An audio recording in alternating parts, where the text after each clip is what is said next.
face and voice of Africa.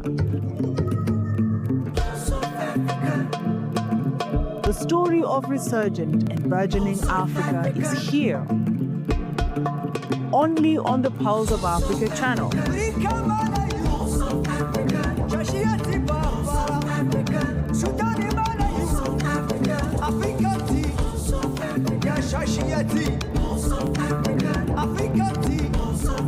Pulse of Africa, the face and voice of Africa.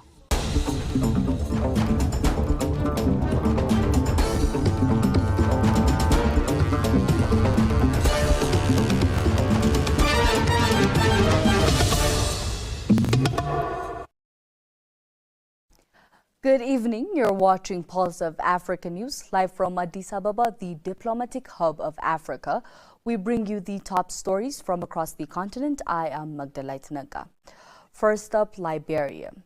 Liberia's Civil Aviation Authority, LCAA, has launched the Liberia Civil Aviation Master Plan, CAMP, 2025 to 2045, a 20-year strategic framework aimed at modernizing a sector still weakened by the legacy of civil war and years of underinvestment. The plan focuses on strengthening aviation safety, upgrading infrastructure, and building local technical capacity through specialized training and international partnerships. The rollout of CAMP comes against a backdrop of presidential structural weakness in the years following the Civil War. Liberia faced repeated audits by the International Civil Aviation Organization, ICAO, a loss of airline confidence and limited international connectivity. A safety audit conducted in 2022 highlighted critical gaps, while the country posting an aviation oversight score of 27%, well below the global benchmark of 75%. To address these shortcomings, the LCAA stepped up cooperation in September 2025 with ICAO and Banjul Accord Group Aviation Safety Oversight Organization, BAGASOO. The primary objective is to improve regulatory compliance and oversight capacity. If effectively implemented, the CAMP could help reintegrate Liberia into regional air networks, improve connectivity, and generate new economic opportunities, provided the announced reforms translate into concrete results.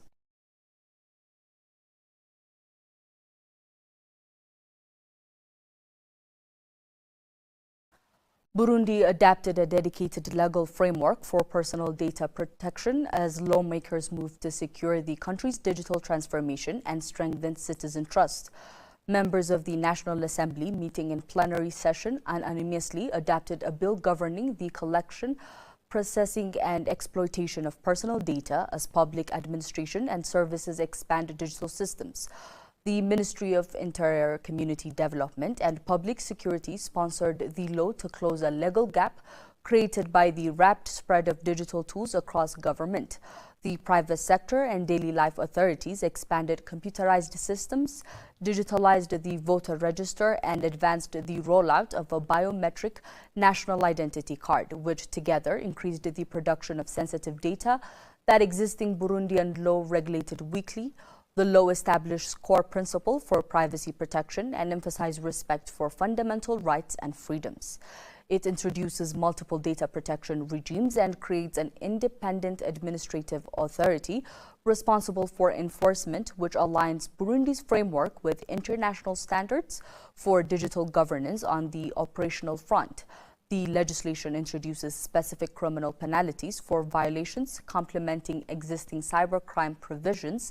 Beyond the national context, the reform fills within a broader continental push.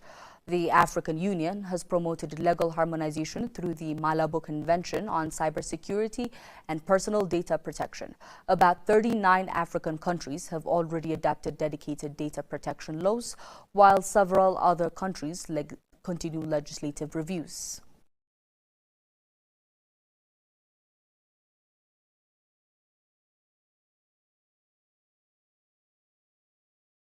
Deputy Secretary General for Political Affairs at the European External Action Service, EEAS, Olof Skog, has affirmed that the European Union stands ready to support Ethiopia in ensuring the successful hosting of the upcoming COP32 climate conference. These statements came shortly after Skog held productive discussions with Ethiopian President Taye Asake on Thursday. Speaking to Pulse of Africa following the meeting, Skog described the conversation as excellent and focused on strengthening collaboration between Ethiopia and the EU. I just had an excellent conversation with the President about the relationship between the European Union and Ethiopia, one which we believe has great promise, he remarked. Skog highlighted strong alignment between the EU and Ethiopia on key climate priorities. I think together with Africa, European Union is one of the leaders in terms of setting high ambition when it comes to the climate agenda. And also to protect the multilateral framework in which these negotiations take place. So there too, I think we see completely eye to eye with Ethiopia. And it was one of the areas that I have been discussing here today of further cooperation leading up to COP here in Ethiopia. In addition to climate collaboration, Skog expressed the EU's support for Ethiopia's ongoing economic reforms. He noted significant potential for expanding trade and investment ties, stating that Europe has something to contribute in terms of modern technology and sustainable ways of doing development and growing the economy. He specifically referred to the EU's Global Gateway initiative, which promotes sustainable economic cooperation both within countries and across the region to foster green development and investment.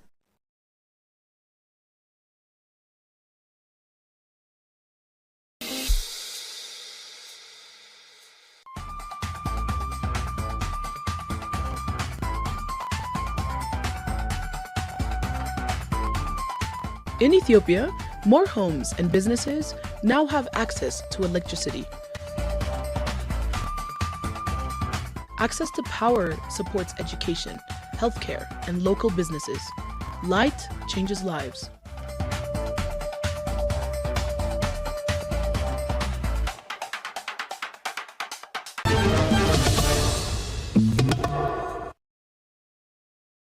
Now for a change of pace, let's move to entertainment news. Today, global Afrobeats powerhouse Wizkid and Asake unveiled their latest collaboration, Jogodo, a smooth and intoxicating new anthem that serves as the lead signal from their forthcoming joint EP Real Volume 1. Effortlessly catchy and rich in soul, the track sets the tone for what is already shaping up to be one of the most anticipated collaborative projects between two of Nigeria's biggest stars. Swaggering yet soulful, Jogodo is driven by pulsing percussion and bold brass instrumentation, creating a groove that feels both collaboratory and hypnotic. Rooted in Nigerian pidgin, the lyrics play on the idea of Jogodo, a state of intoxication or being under the influence, capturing the hazy, euphoric energy that runs through the record. Wizkid and Asake trade verses with ease, their unmistakable voices blending seamlessly in a natural, confident exchange. Real Volume 1 arrives a highly anticipated follow-up to the viral success of Wizkid, and Asake's Grammy-nominated hit MMS Jogodo also marks Asake's first release since making history as the first African artist to headline a Red Bull symphonic performance in the United States.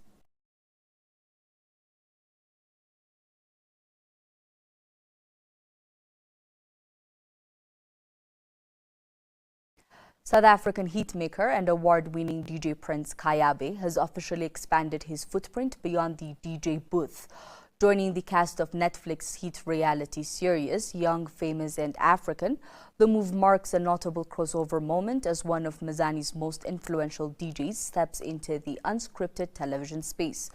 Known for chart-topping anthems and high-energy live performances, Prince Kayabe has built a reputation as one of South Africa's most consistent DJs and producers. His entry into Young, Famous and African signals a growing trend of musicians leveraging reality TV to showcase more than just their artistry, offering audiences a glimpse into their personalities, lifestyle and offstage realities. Young, Famous and African is celebrated for spotlighting African young elite entrepreneurs, creatives and tastemakers navigating fame, relationships and ambition. Prince Kayabe's inclusion brings a DJ-centric narrative to this series, highlighting the pressure and rewards of life in the music industry, from touring and brand deals to public security and personal growth.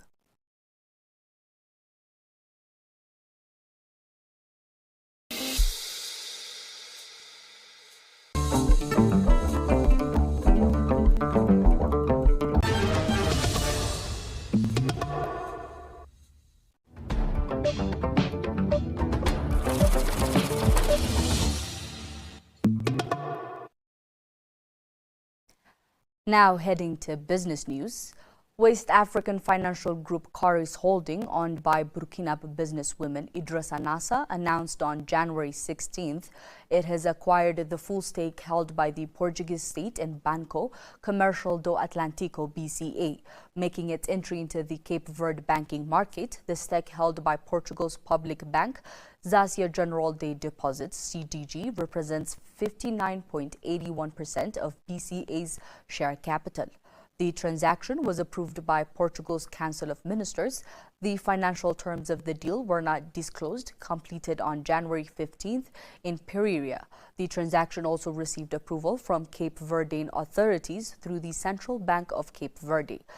Coris Holding said the acquisition aims to support Cape Verdean economic actors and strengthen trade between Cape Verde and the rest of the African continent. Coris has also launched a public takeover bid, allowing BCA's remaining shareholders to freely sell their shares in line with Cape Verde's market regulations. BCA is listed on the Cape Verde's stock exchange.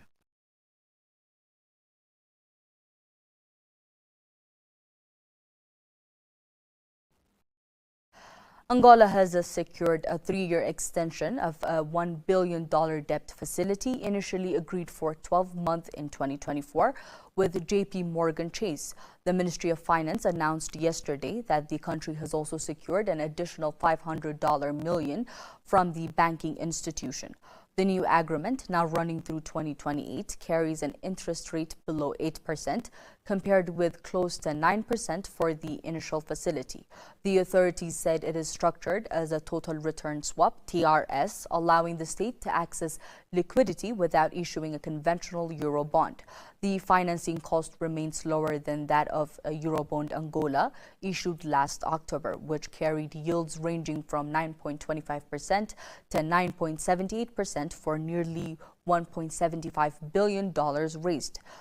That operation marked the country's return to international markets after several months of restricted access and highly volatility, and ranked among the most favorable pricing levels achieved by the issuer in recent years.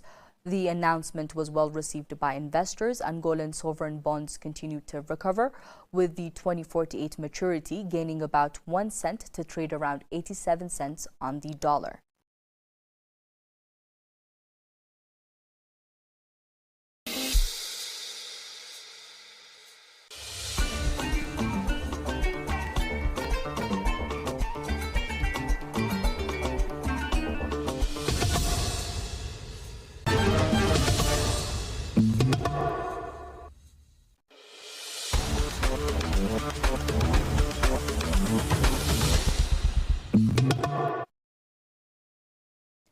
Let's head over to sports. FIFA has confirmed that 20 clubs across Africa are currently banned from registering new players due to unresolved payment disputes. The affected clubs include CR Belouizdad, Zamalek Wheat Vision, and Nagazi Platinum.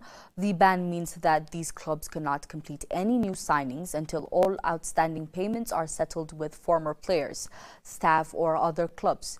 FIFA's move underscores the growing importance of financial discipline in football administration, particularly in African League, where delayed payments have become a rescuing issue.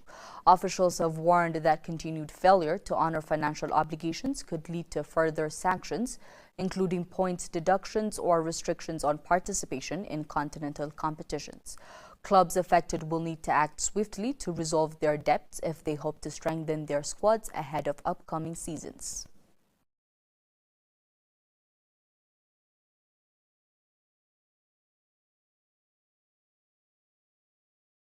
Now let's check out the latest weather forecast across the continent.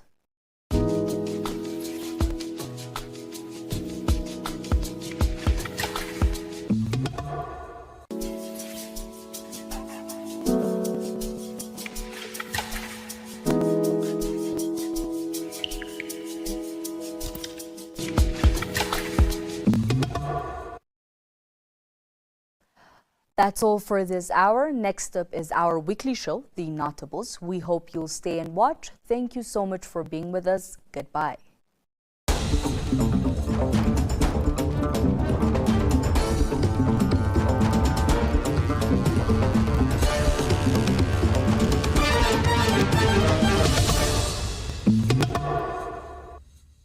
They shaped history.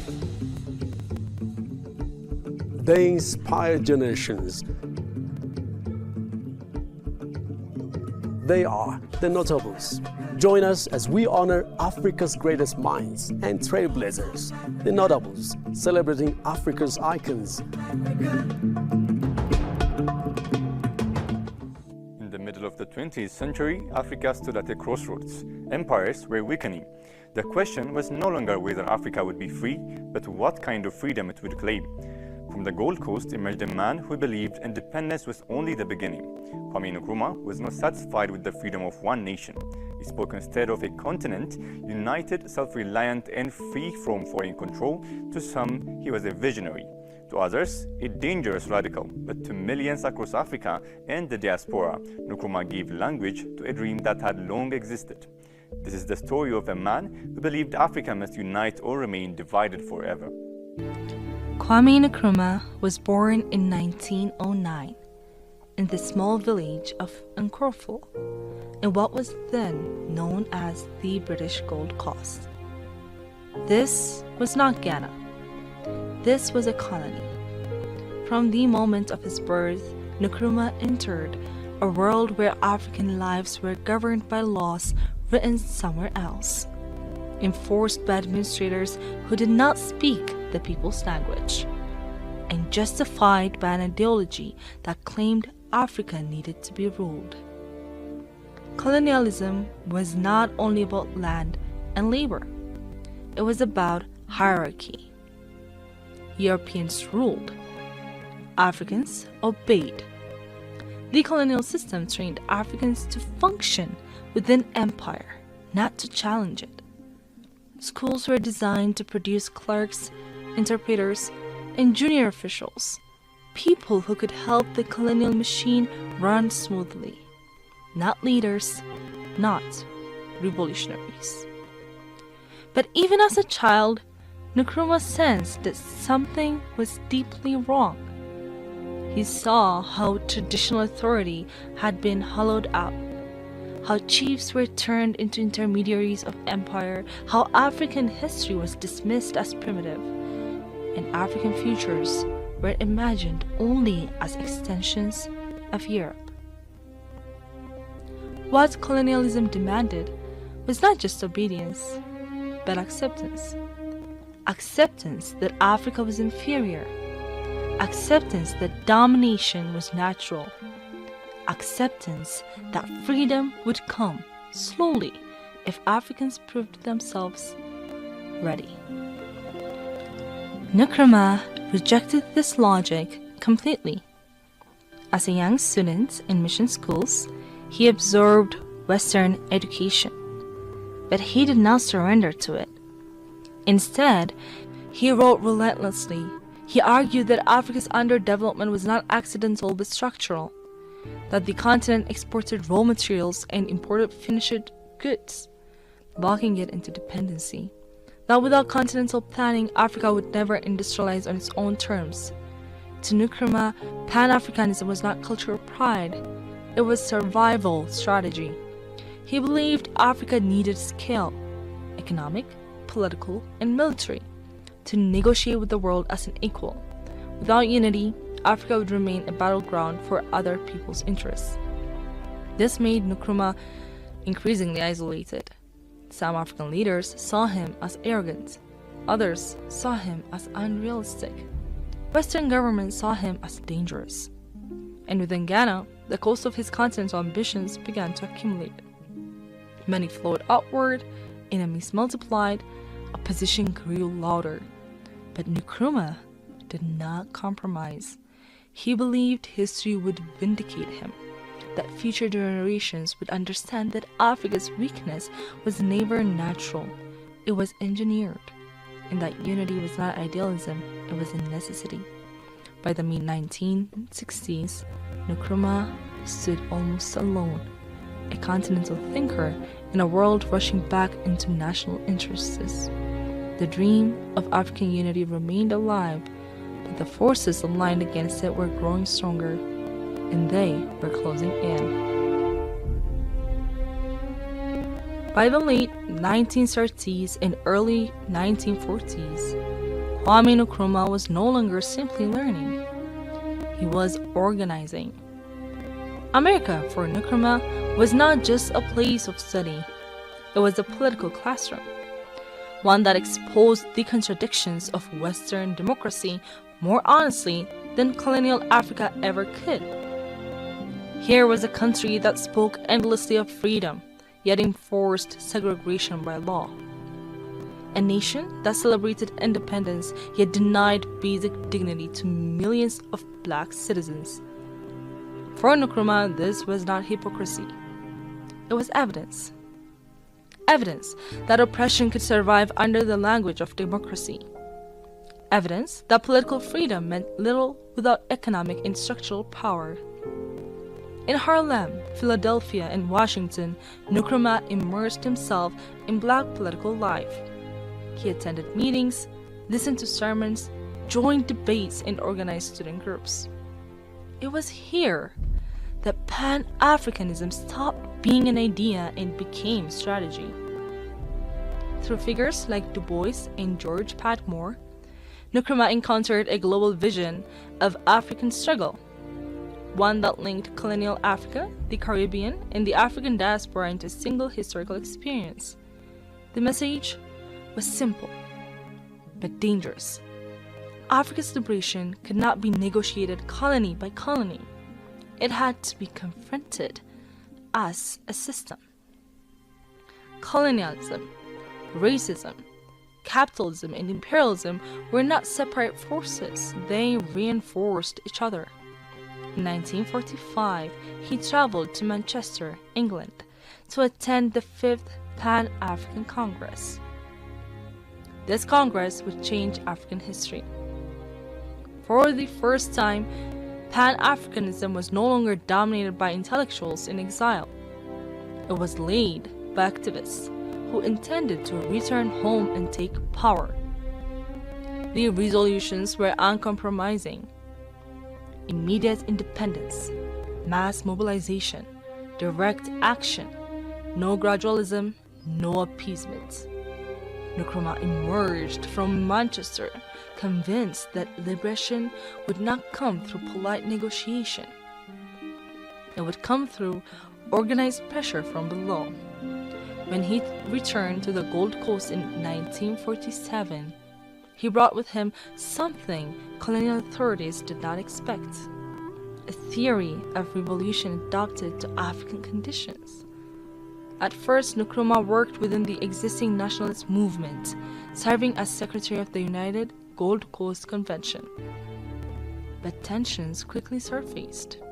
The older leadership favored constitutional reforms, elite negotiation, and cautious engagement with the British. Nkrumah saw this as a dead end. To him, elitist nationalism risked replacing white rulers with African administrators, while leaving the colonial structure intact. For Nkrumah, the masses were not a threat, they were the solution. He believed ordinary people, workers, farmers, market, women, and youth were the true engine of liberation. In 1949, he broke away and formed the Convention People's Party. His slogan was simple and explosive: self-government now, not tomorrow, not eventually, now. This was not just rhetoric. It was a direct challenge to colonial authority. Nkrumah organized rallies, strikes, and political education campaigns across the country. He spoke in local languages. He slept among supporters. He made politics accessible. Colonial officials watched with alarm. They saw in Nkrumah something more dangerous than rebellion.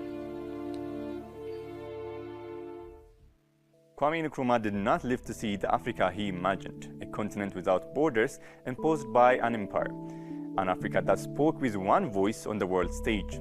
He was overthrown, exiled and silenced, but his ideas refused to disappear.